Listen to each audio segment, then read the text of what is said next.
Tonight, it's my great pleasure to welcome back to the Free Library Michael Solomonov and Stephen Cook. Their restaurants, Zahav, Federal Donuts, Abe Fisher, Dizengoff, the Rooster, and Goldie, have transformed Philadelphia's restaurant scene and its dining palette by seasoning it with Chef Solomonov's masterful mix of Middle Eastern, North African, Mediterranean, and Eastern European influences.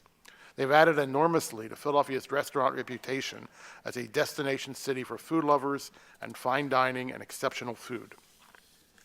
Chef Solomonov's honors include the 2011 and 2017 James Beard Awards and recognition in all of the leading food publications. This past June, Michael Solomonov led a group of Philadelphia Orchestra patrons, including some of them here, and participants from the Jewish Federation on a fabulous two-day food tour of Israel in connection with the Philadelphia Orchestra's tour to Israel. Their latest book, Israeli Soul, Easy, Essential, Delicious, is a great follow-up to their 2016 James Beard award-winning book, Zahav. As Publishers Weekly said, Chef Solomonov and his business partner, Cook, mine the melting pot of Israel for the 70-year-old country's classic meals. Dishes are examined with quasi-Talmudic love. As an example of the diversity of Israel's cuisine, as you'll see in the book, it includes recipes of Persian meatballs, Bulgarian lamb kebabs, and Yemenite flatbread. And we're so fortunate tonight to interview Solomonov and Cook, Sam Sifton, the food editor of the New York Times, the founding editor of New York Times Cooking, and the former New York Times chief restaurant critic. He's also an author of an upcoming book, See You on Sundays, Recipes for Family and Friends. Following this event, there'll be a book signing taking place upstairs in the library. And don't forget, most of our author events are also available as podcasts at freelibrary.org. Please join me now in welcoming Michael Solomonov, Stephen Cook, and Sam Sifton to the Free Library. This is great. Hi. I'm Michael Solomonov. Welcome. I'm actually Sam Sifton from the New York Times, just up the way. Came down on the train this afternoon to join these two gentlemen and talk about their immensely excellent and entertaining new book, Israeli Soul. I want to tell you a little bit about what's going to happen this evening, and then we're going to jump into a conversation. I'm going to talk with these guys for a little bit, and then it's going to be great because we're going to take some questions from you, and we're going to learn even more about the stories and process and joy behind this new title. And then after that, you're all going to buy a book, and these guys are going to sign those books upstairs. Deal? All right. Let's get going. So this book, gentlemen, it, like the Zahav book, seems to me as much an adventure story as it is a cookbook. And I thought we might open by me asking you how you did it, what the story behind Israeli Soul is as a production. I'll answer. I don't remember. So when we did Zahav, we wanted to talk about Israeli cuisine and like personal history and our relationship to the country, but through the lens of the restaurant. And I think with Israeli Soul, we just convinced the publisher to give us a lot of money, and we took a trip to Israel. And we shot a lot of film and ate a lot, like tons. And then we came back and we were like, now we have to make a book. And Steve, can you write a book? And that's basically how it went. So for this one, you're traveling a lot. You eat in an enormous number of restaurants. Presumably, you're gathering recipes along the way and stories, and then beautiful photography, and then you put it all together coming back. Now here's the thing. I'm the food editor of the Times. I spend a lot of time with cookbooks. I take them home. I am often left up distant creeks without paddles. This is a very cookable book. In some recipes, more so even than the Zahav book. how did you make it so? How did these recipes taken from restaurants all over Israel become something that we can make in our homes?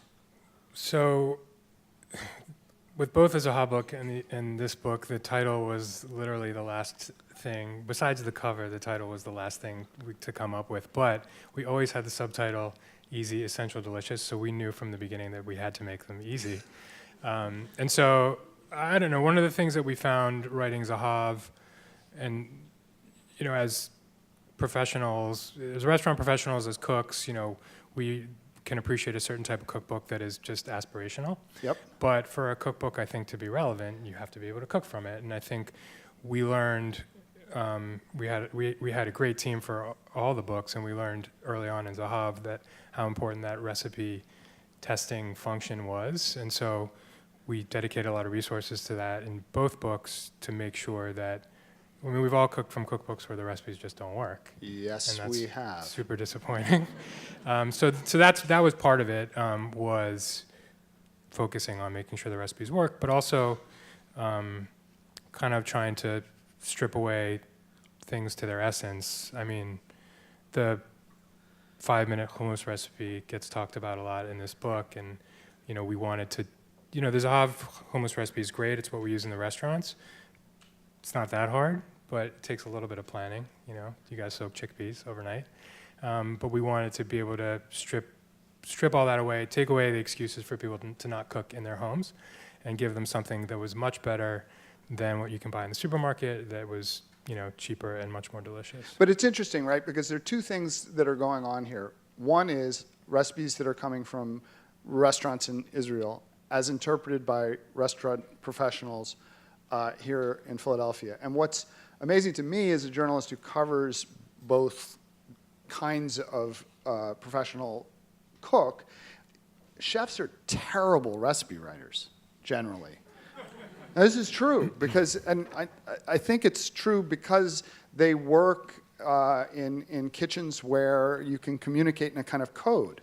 There's no need to write it down in the kind of clear, incandescent language that we see here. But I get the sense that these recipes were not just streamlined but actually cooked in home kitchens, because they work that way in my home kitchen. Well, I think that was sort of it. We had 82 meals in 8 days in Israel. And we all lost weight. Wow. Amazing. Mediterranean diet. I don't know how it works, but so at the time I was living in the Society Hill Towers in this crappy, like, 1-bedroom with a kitchen that I would imagine all my friends in New York have. Yep. And we were like, this is it. This is So the it gauge starts. whether it can make it to the book or not. Right. So we filmed all of the production, all the recipe stuff was filmed and cooked in my kitchen and shot on the floor of my apartment. So there's some cool hacks. Very clean floor. Clean Yeah. floor. There are some cool hacks in this book that arise from that need. There is this hummus recipe that's awesome because it's so great to be, you know, for those of us who have followed the Zahav recipe and really thought about it on Wednesday for our Saturday night party. Really selling the Zahav recipe. No, right no, now. no. You guys all have that book already. It's a great book. We're on to the next book. And now... You don't have to grunt, though. You're like, it's not like you're getting like a No, shoulder relocated. I derived a great deal of pride and satisfaction from making the Zahav recipe repeatedly. But to be given the chance to do it in 5 minutes is awesome. Likewise, to be able to see a recipe like the one for Drew's mountain bread that's in here and realize, actually, I have a wok. Well, you tell me about it. Tell me about that hack. Well, there's a Come on, it's cool. There's an oven, you know, a Drew's oven called a Saj that you see in markets in Israel, people cooking it on, and you look at it and you're like, that's a wok. I mean, and everybody's got a wok that's gathering dust inside of their cabinet. You know, maybe they got it on their wedding registry, and like, and it's one of the simplest homemade breads we've ever kind of come across, and it's very versatile and it's very easy, and I think building, like as a cook, building confidence is probably, like we get asked all the time, like what's the secret that professional chefs know that home cooks don't know? And Salt. like besides salt, right? Besides salt, it's just like confidence that like you can't really screw things up that badly. Yeah. And I think that this bread is sort of like a gateway bread because you can get your hands on dough and like you can do it. That's triggering. I'm just, too soon. Too soon. So, tell me this, because I imagine a lot of people in the audience, and certainly I have I really want to know how your partnership works in these books and in the restaurants. Like, how you're eating this immense amount of food in no time at all, and then you're just gathering an enormous amount of information and images and stuff to test, and then how then do the two of you make it into this? I don't know. I mean, I think it's sort of a big question is what we've been working together for 13 years and partners in everything, for 13 years. So I think that in terms of the book is an easy one to answer, right? Because well, that's why I'm asking that one first. Thank you. Steve's going to answer the other one. But Steve is an incredible, incredible writer. And like when we wrote Zahav, we had a ghostwriter that was going to do it. And then we were like, that just seems kind of generic. And Steve he did like a head note, and then he did a chapter, and then he wrote a cookbook that won not only Best International, but Book of the Year for the James Beard Award. And that was his first professional attempt at writing. So when you've got Steve, you do very well. So I was like, well, you wrote the first book, you should write the second and the third. But we also spend more time with one another than we do anybody else in our lives. And I think that we have discovered sort of what our relationship is to Israel through food together. And I think that, what we want to do, we've got, let me hit the bottom of it. Okay. There's got to be a button. Some rapper. Oh, we're all dead. I wanted the handheld mic because I love hip hop, and I thought this is how you do it. But Steve and I spend tons of time together. We've discovered what our relationship is to Israel together. There's somebody running on stage right now. We'll pretend this is normal. Hello? Also not working. No, they got to throw the... We'll yell. I'm going to freestyle. Now we need a mic. All right, we'll keep going. So, in any case, Steve's a fantastic writer, and we spend the most amount of time with one another, as I've said before, and I think that there was no better person to write this book. Your speakers went out? Steve is a brother. Steve is a friend. And You have a bullhorn or something you can give me? Helping, from a None of the my guys have perspective, speakers. Opening Zahav and writing the book, I'll articulate it sort of. Can you mute everything for a second? I will speak up.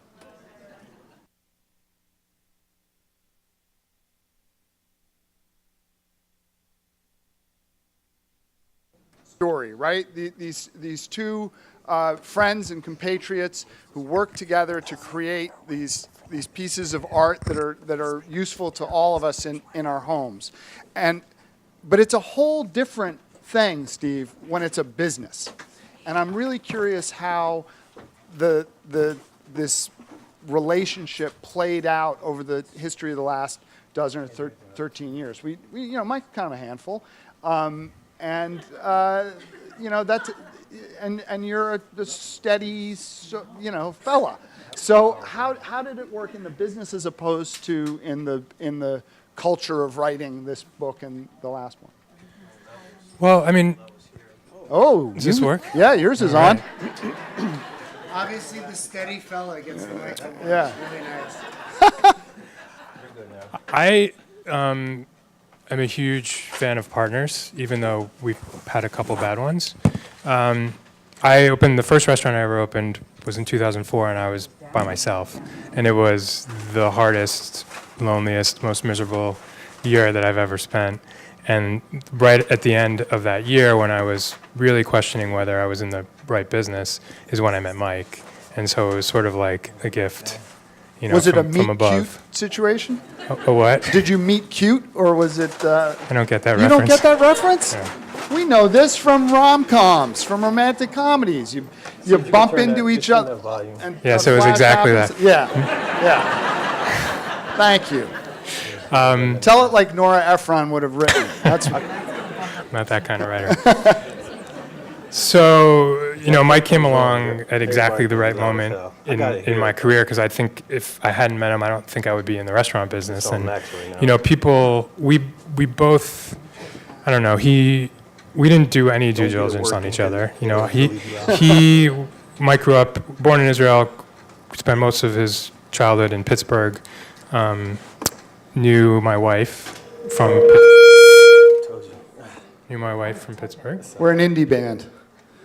I think it's called. And Mike's mom was actually my wife's English teacher, very influential teacher. And so it was just like, he's Jewish, he's from Squirrel Hill, Pittsburgh, and he's looking for a job. So that was kind of like, that was all the due diligence that I did. But for all those reasons, we speak the same language, and as different as our personalities are, we're really most of the time come from the same place. And I would say the other big thing is, like, when we were talking about this backstage, like, we're not like, we've had a lot of success, but we've had our fair share of failure, and like going through that with a partner makes it go down a lot easier. And also, like, to not be so, we have strong opinions, but neither of us is like so arrogant as to think we know what's the right decision. So to have somebody to bounce things off of, and we spent a lot of our time together is time spent arguing, but to realize that there's another opposing viewpoint out there, and helps you not become overconfident in these decisions that you're making every single day. And are you making decisions? Do you have a kind of set? Do you meet to do that, or is it just over the course of a day? That's how you. Yeah, well, Mike doesn't do meetings, so no, we spend, like, we sort of check in with each other in the morning, and we sort of see each other periodically throughout the day, whether it's some days 15 minutes, some days 15 hours. We just sort of, we're getting to the point where in our company's trajectory where that sort of level of informality is starting to become a little bit problematic. But that's kind of how we do things. We just sort of talk things out. All right, let's get back to the book. The last thing that you guys do is come up with the title, and this one is a great one, I think, Israeli Soul. But what does it mean?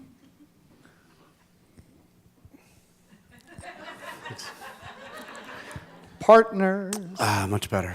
I don't know. Everyone keeps asking that, and I'm like, It's a legitimate question. picture like James Brown doing a split somewhere in Israel. Like, I don't. We had no. Everyone was like, "Is it street food?" And I'm like, "Well, there's a lot of street food, but it's a lot of restaurants. It's like in people's homes. It's, eating like jachnun on like Saturday morning, literally in somebody's apartment, a stranger's house." And we wanted to capture all of it, and there was no two words combined that really could do that. So the last part of that was that there are no two words that combine that better than that to explain it. And I think that's true. There's a great line or a great series of lines in the Israel is a nation of immigrants, like our own nation. And to me, that was like, then I got Israeli Soul immediately. That the book is a celebration of a number of cultures coming together in a single place and changing as a result of that, which in a weird way makes it kind of not in flavor profiles or anything like that, but makes it a little bit like American cuisine. Yeah, good luck with that. I mean, not to be too. It's working again. Not to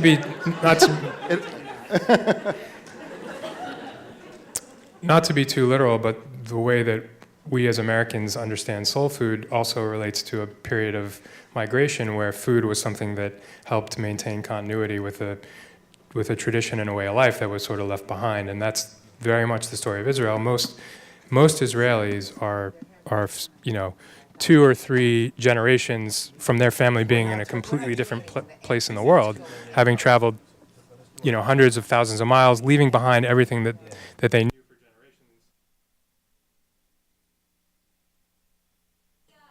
generations. Those traditions were cut off, and a lot. I think one way to look at Israeli culture and the fabric of the society that's been put together in the last 70 years is through food and through these traditions that have been brought from all over the world, and how they came into this one tiny spot in the Middle East and were absorbed by each other, adapted to the climate, adapted to the foods that were already there. And so I think that title really is kind of like tries to capture through food what has happened in the last 70 years to create this brand new country. So if there is a dish in the book that illustrates this most clearly, what would it be? I have a guess, but... I think this sabich is probably the one. Got it. Nailed it. New York Times in the house, baby. Thank Let's you. go. Not failing. So there's an Iraqi dish called tabit, which is, I know when this goes out, you're going to have to start Oh, I talking. figured it out. It's when it's too close. All right. 1, 2, 3, 4. There. God. There we go.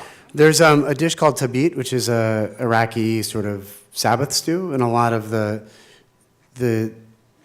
all the Jews that came back to Israel, they brought with them their like overnight Sabbath stew, right? And tabit is usually rice and chicken and eggplant and hard-boiled eggs, and you put it in on Friday, and Saturday morning it's delicious and ready to go. And there was a guy in the 60s that would take out the eggs and take out the eggplant and then stuff it inside of a pita with like hummus and amba, which is a mango pickle. It's got like fenugreek and fermented mango. And that, there's no sabich in Iraq. And I was sort of born, I guess, in Ramat Gan, was it? In the 60s.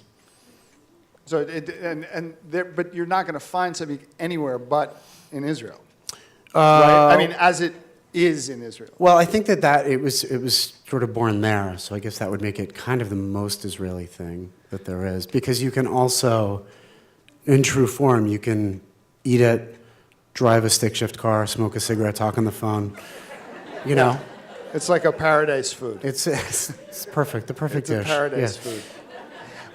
One of the other dishes that illustrates what you're talking about is probably falafel, which you make this powerful. There's another great line. There's some really good lines in this book, Kark. And about falafel, you write that it is obviously Israeli and also obviously not Israeli, and that duality fascinates me. Well, it was not invented in Israel. Right. I mean, that's for certain. There is a question of how much Israelis' love for falafel contributed to its international popularity. That's certainly possible and open for debate. But, I mean, I think you cannot deny the fact that Israelis eat truckloads of falafel. So, Right. We eat tons of pizza in this country. Americans aren't taking credit for inventing pizza, but pizza is an American food. And I think there's a lot of things that Israelis eat every single day that they have adopted and changed and absorbed that are in many ways very Israeli. So I think there's one other area in the book that illustrates this, and that's in the chapter on salads, which it's like a Levantine bounty, but none of those are precisely Israeli, although they sit on Israeli tables every day. What's that about? Well, it's interesting, in America, we sometimes tend to call the chopped salad Israeli salad, but Israelis will call it, Arabic salad, which is a clear indication of that they understand, where this food comes from. I mean, I think Israel was from a trade point of view, for most of its history, an island. Everything is, grown there. Everything is grown in very close proximity to where it's ultimately eaten. It was a poor country, so I think the focus on produce and vegetables makes sense from a lot of different perspectives, from a climate perspective and economic perspective, and. Absolutely. Mike, jumping to you for a minute, there's when you're writing about the Drew's Mountain Bread, when you're writing about pita, you echo something you wrote or said in the Zahav book that has stuck with me, which is about how you feel in the restaurant most comfortable making bread. And I'm really intrigued by that. What is it about it's cool, making bread's awesome, but that's the station you choose to put yourself in and where you feel most comfortable. Why is that? I don't want to interrupt, but What happened with the speaker? I'm glad they're not talking shit about us. But all right. I don't know. It's a weird thing. So a couple things. One, the more and more we grow, the less time there is cooking, right? And it's very rare to actually see chefs or owners making food. The beautiful thing about bread, and especially like laffa or pitot or whatever, first of all, you're making bread the way that people have made bread for a very long time. Also, you can never really make it perfectly. Mm-hmm. And I have 300 tries a night to make it perfect. And also, I get to, just about every single person has hummus and laffa at Zahav, except for people that have gluten allergies, and then I still make your hummus, so relax. And so I'm physically making bread. I'm making food with my hands for every single customer that comes into the restaurant, which feels very good. Yeah. And the bread station, you can see it when you walk in. I can see everybody that walks in. It's kind of on the way to the bathroom. So one way or another, I have contact with people that come in, and I show them the way to the bathroom from the bread station. And then it's huge. And you also get to sort of control the flow. All the hot food comes through the pass, so you get to see everything. And it's also like I'm cooking with everybody every night. So I love it. I think it's the more and more we grow, the more I'm like, all I want to actually do is just make laffa at Zahav, most of the time. And I think that I'm certainly not the best bread cook anymore now that I'm old, but I think that the restaurant continues to get better and better, and I just, as a employee, as part of the team, not as a chef or as an owner, I just really love to be part of the Zahav experience. It's one of the wonderful things I think about the restaurant business is that it combines this artistic, creative situation with a business one, with the notion of being in service to others.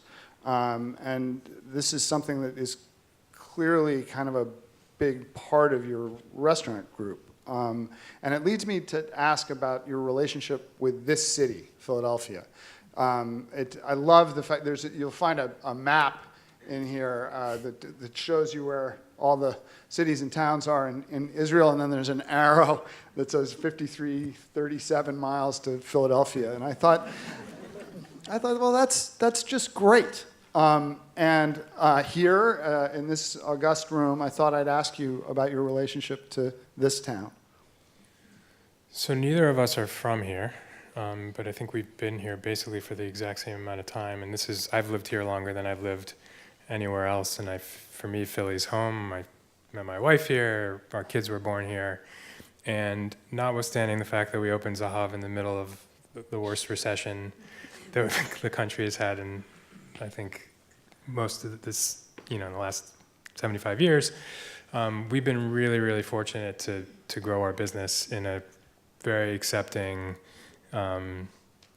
climate and, accepting of what we were trying to do, and mostly been successful at it.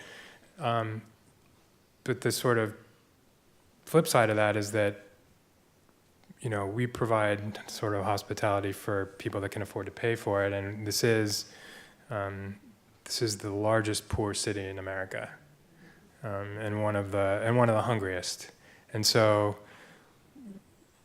as we were growing and as we were being, gaining notoriety, and each new opening was maybe a little bit easier than the last, and the business was growing, we started to really think about what our debt was, I guess, to the city that had supported us, because it seemed to us, being in the hospitality business, that there was a little bit of an oxymoron in there, and that hospitality was something that we really believed in. And how could you believe in hospitality if you only provided it for people who could afford to pay for it?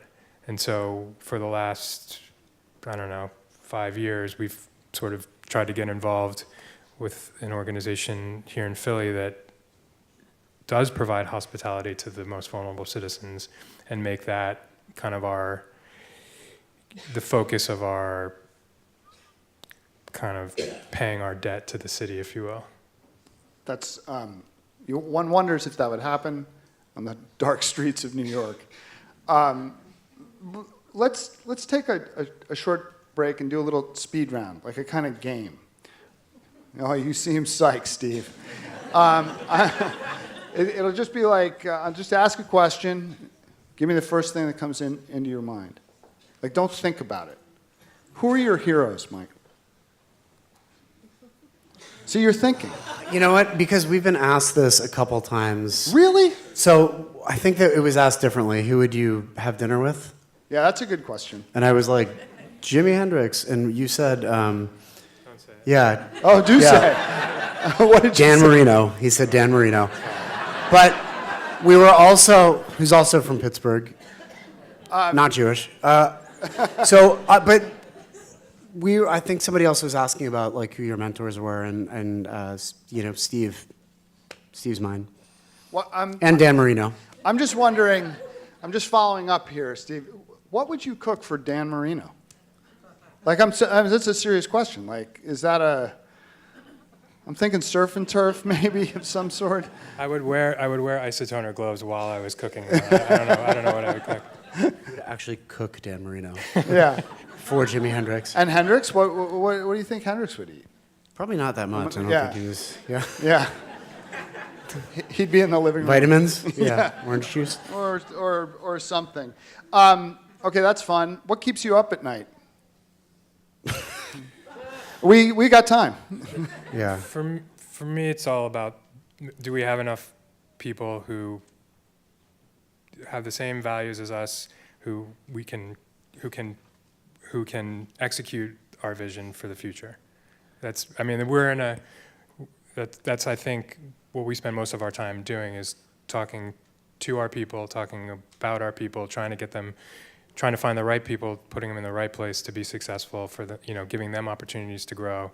And it's hard, and it's getting harder. I mean, the hospitality industry is not the highest paying industry Right. in the country, and you got to find the people that are in it for the love of it first, and then help identify a path towards mutual success. And that's, I think, the hardest thing that we do. I think that would be terrifying. I think going to sleep at night, not knowing if the shop was closed and whether it would be there in the morning would be. Now I'm a little nervous. My leg's popping. Yeah. Guess we're not sleeping tonight. How about you? Same thing, or? Well, I think that's constant. I drink tons of coffee and I watch horror movies directly before bed, so I have that. But I don't know. I think that I think about the state of the world that my kids are growing up in. I think about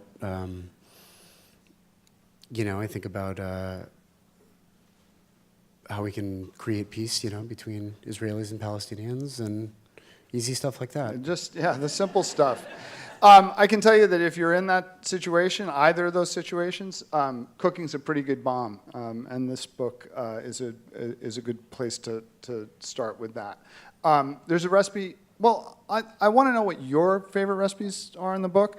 I'm partial to the Jerusalem mixed grill here, which, if I'm correct, there's a kind of version of it in Zahav that's a little less fuerte. And I now combine those two, and it's awesome, and I encourage you all to eat it. It's awful. I'm here all night. No, it's fantastic, but it's made of awful. Your favorite recipes in the book? Come on. I'll let you go first because I know you're going to. I'm not going to ask your what I favorite was gonna say. children. Go ahead. Shawarma? Yeah. Nailed it. Yeah. Yeah. Shawarma, our shawarma is very, very good. I actually think the barekas are, I love making that. I love making that pastry that is like so much fun, delicious. We simplify it. I mean, we have the recipe for it in Zahav. This one requires a cutting board and much less time. And I think there's nothing like fresh, buttery, briny sort of pastries coming out with like sesame seeds. Moving to a barekas that you can make as quickly as you can make this one, as opposed to the 3 days that it takes for the one in Zahav. And likewise with the hummus, it's so liberating. Was it? I'm really curious about in your heads, when you hipped yourself to the notion that we want to make this easier. Yeah. Go ahead. For me, it was just thinking about when you have that jar of tahina that you're trying to stir up to get the solids combined with the liquids, and you're trying to measure it out, and it's getting all over the side of the jar, and it's just an absolute mess. And then you have to clean a bunch of utensils that don't, that's not water soluble.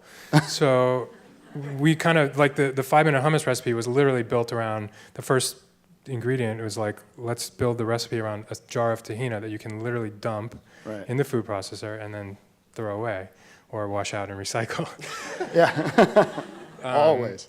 So that, I don't know, that was a definite thing in my mind, but it was just these are to some, to some people these might seem like exotic recipes, and we just wanted to do everything we possibly could to make them see that they could cook them and experience them in their own kitchens and how delicious and really not exotic they are. You have succeeded, I say. I think you'll agree as well. I think we're going to have some time for you guys to ask a few questions. I'm going to ask one more, and then we're going to turn to you. And we've got mic runners, and these mics work, folks. So you'll raise your hand, I'll point to you, they'll run a mic to you, ask your question, and then we'll move around as much as we can. There's a terrific chapter in this book about grilling, and there's a particularly awesome recipe in there for a whole butterflied trout. I'm going to ask you about it because I wanted to know more. It reminded me a little bit of that Iraqi maskoof thing, which is not trout, but some horrible river carp that is cooked over garbage. But in this case, it's perfect. New restaurant concept coming tomorrow. It's locavore. Nobody's doing that Yeah. here. Yeah. Yeah, dump to table. It's being done in Brooklyn. You can't It's ever get in. It's already happening Yeah. in Brooklyn. You can't get in. Yeah. So the trout, I mean, I think that we wanted to, again, trout, we're in Pennsylvania, so when I hate when it's go to your local fishmonger, I'm have you ever met a fishmonger? Do they exist anymore? Do they have a robe? Are they on a, Right. Are they in... They have a ring. Right.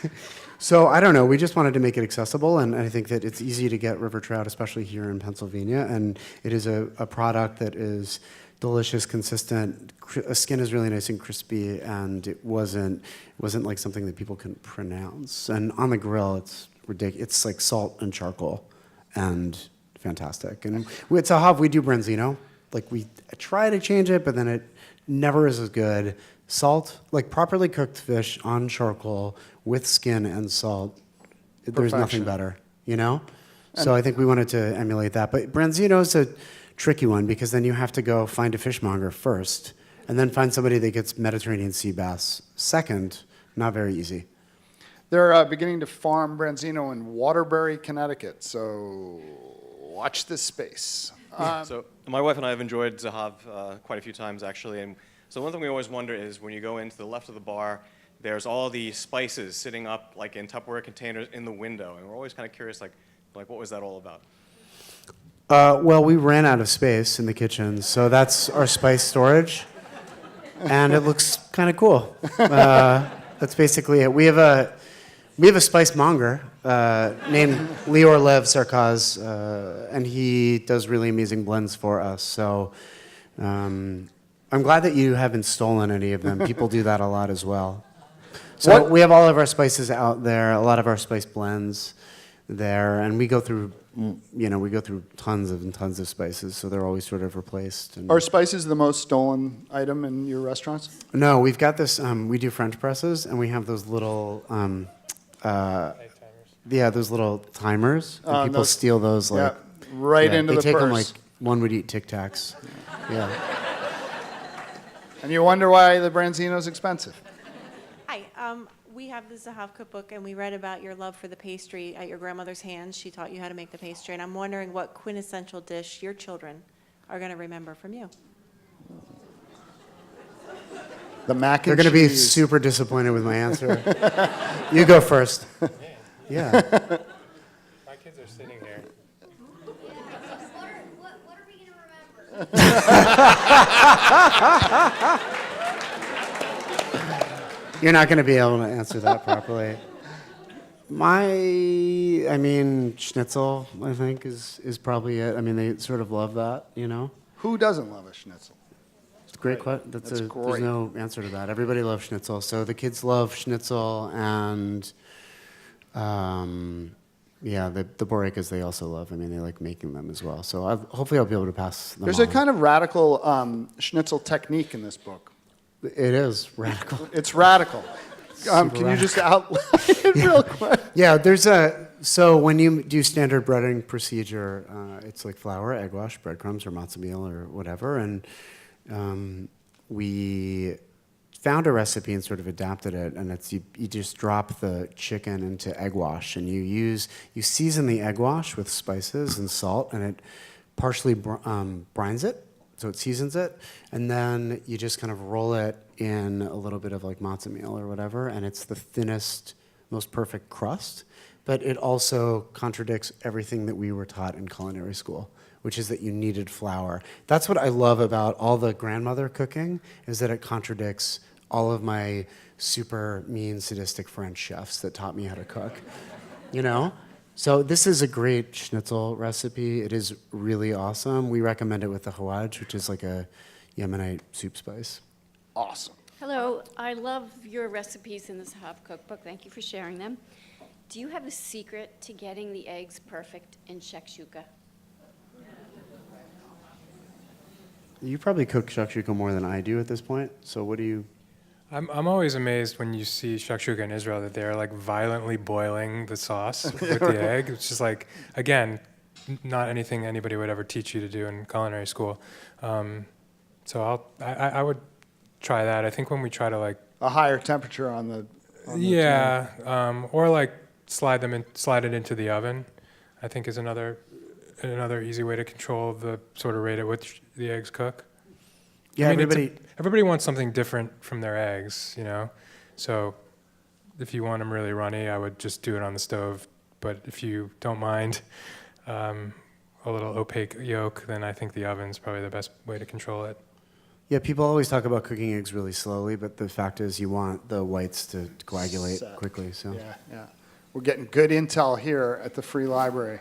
I was just wondering, for a young chef that's starting to lose his passion a little bit, do you have any advice to gain that passion back?